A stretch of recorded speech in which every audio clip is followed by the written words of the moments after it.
Welcome, class of 2011.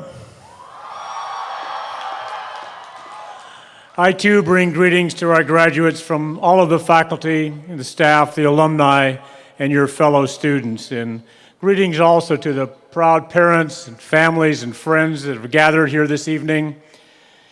I congratulate you and I share with you my hopes for greatness in your future.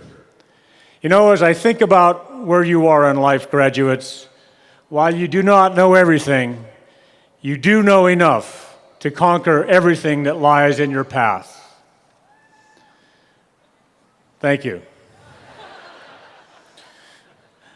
Also, you have within you the seeds of greatness as a person, as a professional, and as a leader that lifts up your community, lifts up our country, lifts up your family, and moves us all forward.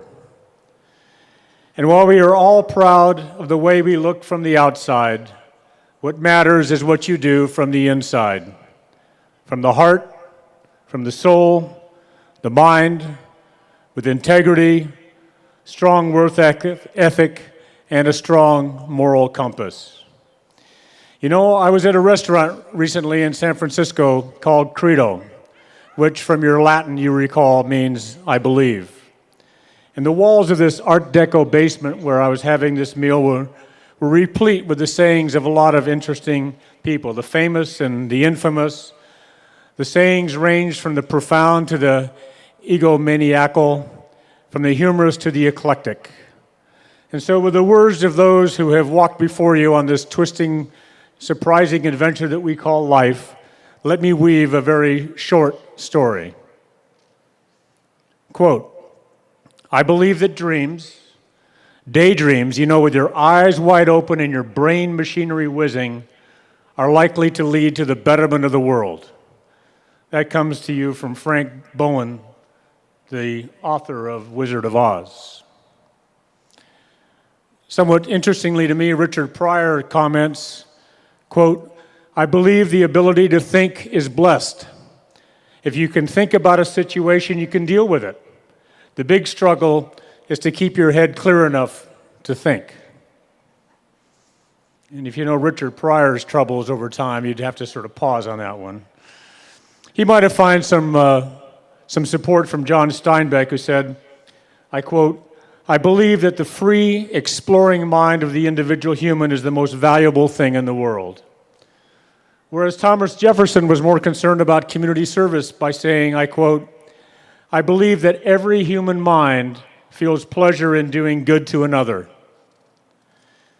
The Italian philosopher Umberto Eco says, somewhat dark, says, I believe that you can reach the point where there is no longer any difference between developing the habit of pretending to believe and developing the habit of believing.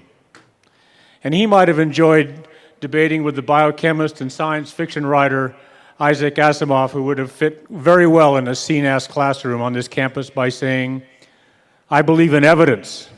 I believe in observation, measurement, and reasoning by independent observers. But then he went on to say that I believe anything, no matter how wild and ridiculous, if there is evidence for it. Jack Nicholson cuts to the chase. The minute you're not learning, you're dead.